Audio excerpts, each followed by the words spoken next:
This is a gorgeous car called Ozzy that we're doing some work to before it heads to a new home with a beautiful flip forward nose.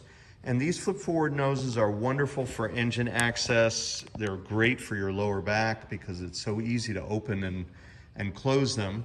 And this one has some custom hinges. We didn't put this nose together, but we are gonna fix it, and here's why. One of the problems with these flip forward conversions, as much as we love them and as popular as they are, is they kind of stress the nose in a different way. You might be able to see here that the radiator shroud, as the nose flips forward, is actually under some stress.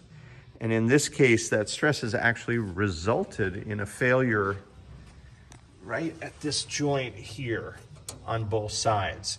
So we're gonna build X braces that go from here, which we're selling in our catalog. It's the fabrication that's the hard part though. And we also have a little bracket that we've been fabricating that basically welds to the headlight bucket and braces to this part of the shroud.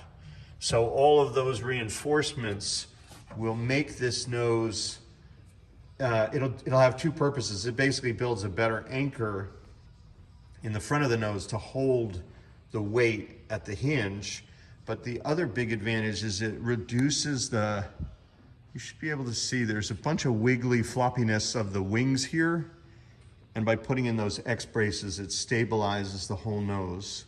And in that way, when you go to lift the nose, it tends to track much more in a uniform arc with more stability. And so flip noses are wonderful. You just have to make sure that they're mounted properly. Ideally, they're built into the car before the paint goes on.